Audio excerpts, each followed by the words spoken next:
kan aku tuh sempet kayak dengar stigma dari anak-anak SMA Negeri 1 Kelari sendiri tuh tahu jurnalistik sebagai tukang foto. Nah, sempet gak sih teh ngerasa kayak sedikit tersinggung dengan stigma itu? Halo Sobat Nesklar, selamat datang di podcast Nesklar. Bersama aku Nurul Badriah selaku host pada podcast kali ini. Di sini tentunya aku nggak sendiri dong, udah ada teteh-teteh dari Eskul Jurnalistik SMA Negeri 1 Kelari. Boleh diperkenalkan teh namanya siapa dan sebagai apa di jurnalistik? Halo, nama aku Sadah Karina dari kelas 12 IPA 3. Saya di sini sebagai Ketua Eskul Jurnalistik SMAN 1 Kelari. Halo, kenalin nama aku Sindi Najwa Maharani dari kelas 12 IPA 5. Di sini aku sebagai Ketua Divisi Humas Jurnalistik SMA 1 Kelari. Oke, Teh Suada dan Teh Cindy ya? Ya. Eskul Jurnalistik SMA Negeri 1 Kelari ini adalah salah satu eskul yang masih aktif sampai saat ini. Berdiri pada beberapa tahun lalu, yang pada saat itu awalnya beranggotakan teman satu kelas dari ketua jurnalistik pada saat itu. Bergeser dari itu, sekarang aku mau nanya-nanya nih seputar jurnalistik. Nah, Teh Suada dan Teh Cindy sudah bergabung sama eskul jurnalistik sendiri itu sejak kapan sih? Kalau aku itu bergabung dari kelas 10 waktu pas pandemi. Oh, kelas 10. Betul. Nah, kan Teh Suada itu bergabung pada masa pandemi ya. Nah, di kegiatan eskul jurnalistik sendiri saat masa-masa pandemi itu seperti apa sih Teh? Kita waktu eskul jurnalistik masa pandemi itu kita cuma kayak Zoom online gitu, dikasih materi oleh kakak ketua eskulnya sama juga dari alumni yang pernah menjabat jadi ketua eskul jurnalistik. Jadi materi-materi ini diterangin sama kakak kelas dan alumni. Betul. Nah, materinya itu tentang apa aja sih Teh? Seputar kepenulisan seperti cerpen, tribun gitu. Nah, kalau karena itu kan kita kan dikasih materi. Ada gak sih kayak penerapan menuangkan materi itu seperti apa? Atau misalnya kayak kita dapat tugas buat bikin puisi atau nulis cerpen atau apa? Waktu itu cuma ada tugas buat bikin puisi sih. Tugas nulis. Iya, nulis bikin puisi. Kalau Teh Cindy sendiri bergabung sama jurnalistik itu saat kelas berapa? Kalau aku bergabung ke eskul jurnalistik dari kelas 11. Kelas 11? Iya. Kalau Teh Suada kan dari kelas 10 nih. Nah, pas kelas 10 itu kan masih masa-masa pandemi. Proses gabung ke jurnalistik itu kayak gimana sih Teh? Dari proses bergabungnya itu kan mulai dari pas waktu MKLS ya, itu di situ ada demo eskul tapi secara online. Nah, di situ kita daftar gitu via form, dan habis itu dimasukin ke grupnya eskul itu sendiri. Nah, penyebaran kalau Teteh bisa tahu ada eskul jurnalistik di SMA Negeri 1 Kelari itu lewat apa sih Teh? Atau adakah kayak grup siswa-siswi baru disebarin di SMA Negeri 1 Kelari ini ada eskul jurnalistik atau lewat apa? Pastinya waktu itu kan MPLS itu kan ada grup gugus ya. Iya. Ya, via grup gugus itu dikasih tahu ada eskul apa aja sih yang ada di SMAN 1 Kelari itu. Oh, jadi penyebarannya juga online ya ternyata. Iya, betul. Kalau Teh Cindy kan bergabung sama eskul jurnalistik itu pas kelas 11. Iya. Nah, mau nanya nih, kok bisa gitu ya?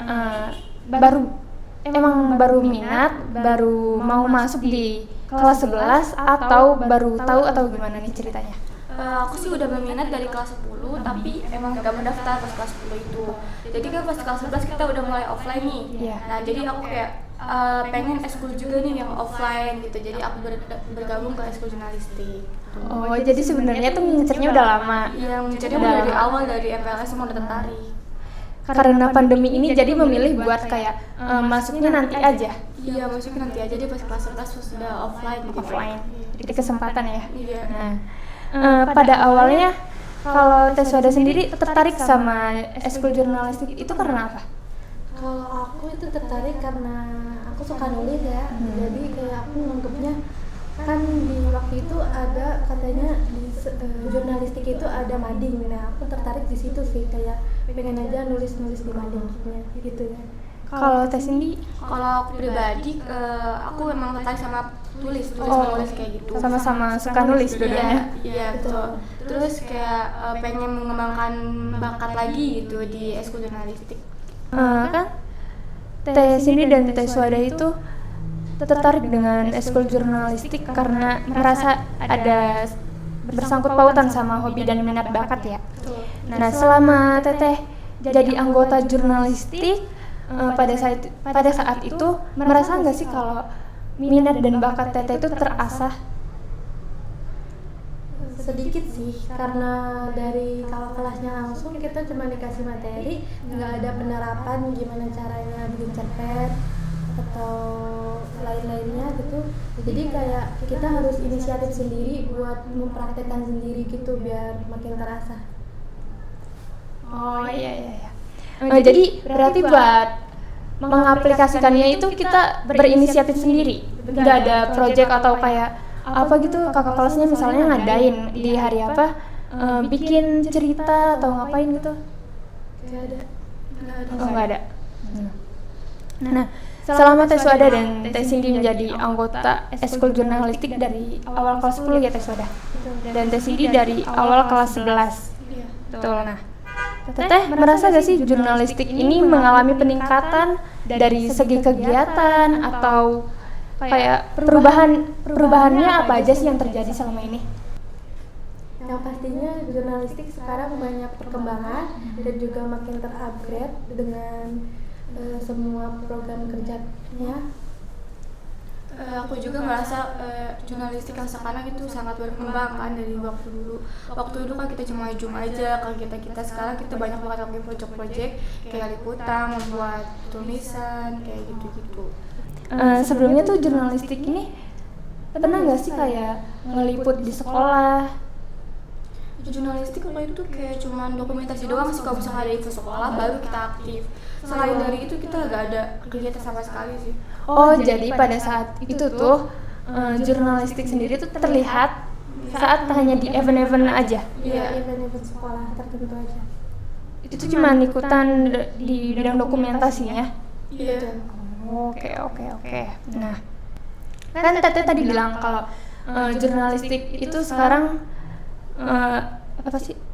Kan tadi Teteh bilang jurnalistik itu mengalami peningkatan yang sangat besar karena adanya project-project yang udah dilakuin. Nah, kira-kira project-project yang udah jurnalistik lakuin itu apa aja sih selama ini?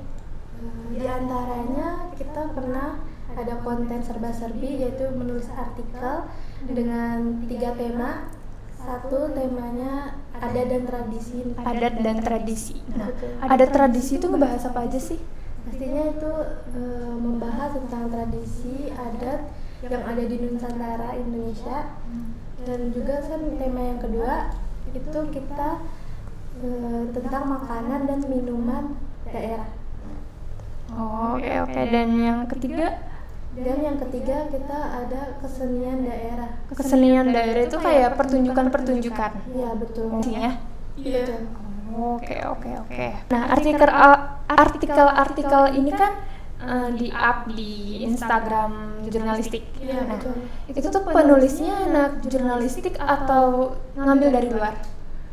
Nah untuk penulisnya ada juga dari luar eskul jurnalistik, tapi kebanyakan itu dari anak jurnalistik. Jadi sebagian tuh ada dari luar, tapi kebanyakannya anak jurnalistik. Jadi collab juga ya sama siswa-siswanya. Iya, betul. Bagus. Gak pilih jurnalistik aja. Ya, keren. Selanjutnya ada proyek apa aja? Terus selanjutnya ada project bedah buku. Bedah buku. Iya, bedah buku. Kita di situ menyediakan wadah diskusi bagi anak-anak jurnal tentang sebuah buku yang berjudul Tempat Terindah di Dunia. Kan Teteh ngadain diskusi buku. Nah, diskusi buku ini terbuka untuk umum atau hanya untuk anak jurnalistik sendiri? Waktu itu cuma untuk anak jurnalistik karena itu sebuah proyek sebagai simulasi kita. Tapi ada beberapa kita mengajak siswa-siswi SMA 1 Kelari. Jadi sebagian dari peserta diskusi buku itu bukan anggota ekskul jurnalistik. Iya, betul. Betul. Nah, untuk ikut diskusi itu mereka inisiatif sendiri nanya ke anak-anak jurnalistik atau bagaimana? Dari anak jurnalistik yang mengajak. Oh, diajak. Iya. Untuk proyek lainnya ada apa aja, Stel? Ada konten 17-an, yaitu kita mewawancara ke guru dan beberapa siswa semester 1 Kelari. Terus ada kita konten wawancara untuk memperingati Haornas. Terus ada juga kita mengadakan kampanye World Clean Up Day. Oh, jadi waktu itu sempat ngadain kampanye World Clean Up Day. Iya, itu kampanye untuk kita mengurangi sampah. Kita menggunakan wadah makanan dan botol minum yang bisa digunakan kembali selama 2 minggu. Selama 2 minggu. Betul. Itu untuk pesertanya anak jurnalistik atau turut mengajak dari luar jurnalistik? Dari jurnalistik. Oh. Tapi jurnalistik juga mengajak kayak teman-temannya seperti bawa makan minum sendiri, terus kita post story itu kayak mengkampanyekan kan itu ya. Iya. Bahwa kita tuh sedang melakukan kampanye nih untuk tidak menggunakan sampah plastik gitu. Keren juga ya. Iya. Nah, dari kampanye itu ada nggak sih pelajaran Teteh yang bisa diambil dari kegiatan World Clean Up Day ini? Yang pastinya kita jadi berhemat karena kita bawa bekal ya dari rumah, terus juga mengurangi sampah. Memang tujuan awalnya mengurangi sampah ya? Iya, betul. Oh iya keren. Nah, untuk proyek selanjutnya kan tadi udah dibilang Mas Weda ya, kalau misalkan kita tuh membuat simulasi diskusi buku. Nah, untuk bulan Septembernya kita membuat bedah diskusi film. Iya, tapi ini terbuka untuk umum, tidak hanya untuk anak jurnalistik saja. Jadi banyak sekali anak selain jurnalistik yang datang untuk mengikuti bedah itu. Nah, untuk bedah diskusi film ini, filmnya berjudul Suara Kirana. Suara Kirana, kayak gak asing juga ya. Nah, Suara Kirana itu menceritakan tentang apa sih? Jadi film Suara Kirana ini menceritakan tentang pernikahan dini dan hamil di luar nikah seperti itu. Menceritakan tentang pernikahan dini dan hamil di luar nikah. Yang kebanyakan memang sering terjadi ya di ukuran remaja seperti kita saat ini. Nah, pada saat itu pelaksanaannya kan terbuka untuk umum, khusus untuk siswa-siswi SMA Negeri 1 Kelari. Nah, untuk pembicaranya sendiri itu dari jurnalistik atau siapa? Kebetulan pembicara waktu itu datang dari pembina jurnalistik yaitu Pak Fadan Mutasir. Jadi dia yang menyampaikan materi perihal film itu. Oh, jadi jadi filmnya bukan cuma ditonton doang ya. Tentu saja bukan. Ada edukasinya juga ternyata teman-teman. Iya. Nah, ada lagi gak? Setelah itu kita melakukan setelah itu kita memperingati dengan Hari Museum Nasional yaitu dengan ke Batu Jaya. Batu Jaya? Iya. Jadi waktu itu kita melakukan liputan ke Batu Jaya.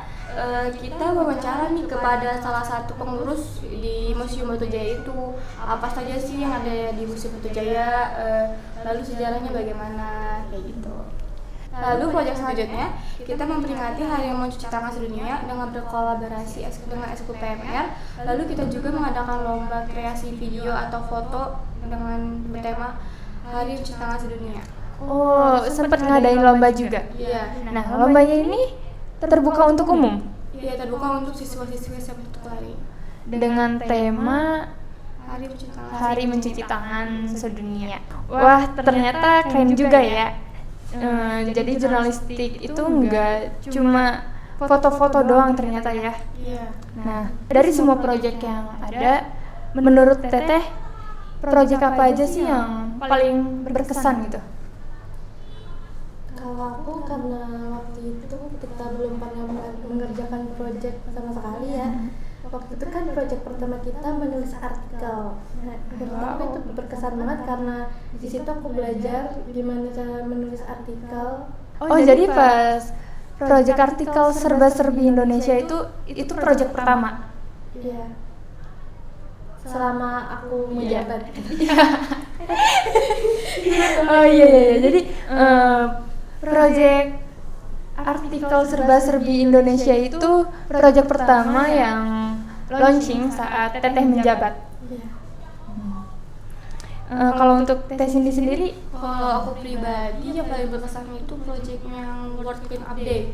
Itu sangat-sangat berkesan buat aku karena kita kan selama 2 minggu tuh gak makan makanan kayak ada menggunakan plastik kan, tapi kita mau makan sendiri, mau minum sendiri. Itu sangat berkesan sih buat aku. itu juga jadi lebih sehat ya. Iya. Makanannya kita yang bawa. Iya, kita bawa. Jadi juga berhemat kan. Iya juga, Kan sama iya, 2 minggu benar-benar. dapat berapa coba itu kan? Iya lumayan Iya. buat beli album ya. Iya betul. Nah, sebelumnya nih, kan aku tuh sempet kayak dengar stigma dari anak-anak SMA Negeri 1 Kelari sendiri tuh tahu jurnalistik sebagai tukang foto. Nah, sempet gak sih teh merasa kayak sedikit tersinggung dengan stigma itu? Aku pribadi sempat sih kayak kayak cuma kayak tukang foto kayak sepele banget gitu, padahal tuh kan jurnalistik gak hanya gitu kan. Iya. Jurnalistik luas, gak hanya cuma tukang foto saja kayak gitu.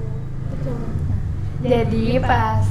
Jadi saat Teteh menjabat di jurnalistik untuk mematahkan stigma-stigma itu melalui proyek-proyek yang udah dilakuin ini ya.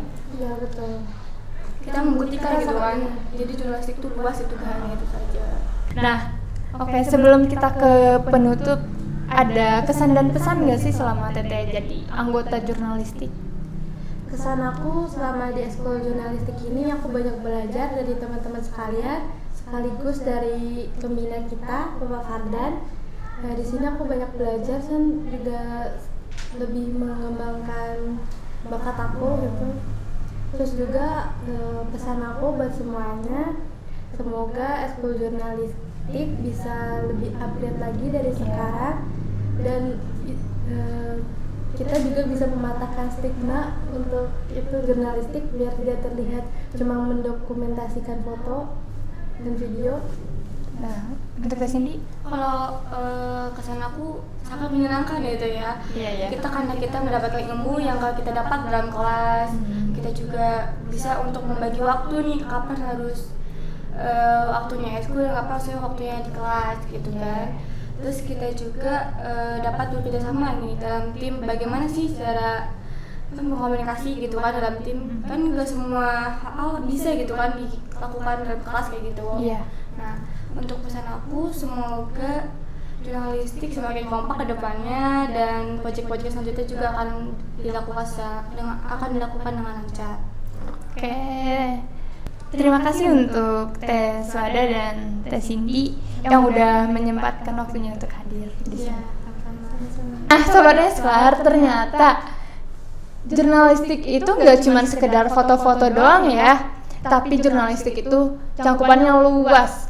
Bukan cuma tukang foto-foto atau video event-event sekolah aja, tapi di jurnalistik kita belajar broadcast, editing, dan juga pastinya tulis-menulis. Akhir kata, saya Nurul Badria pamit undur diri. Sampai jumpa di podcast Nesklar selanjutnya. Bye-bye!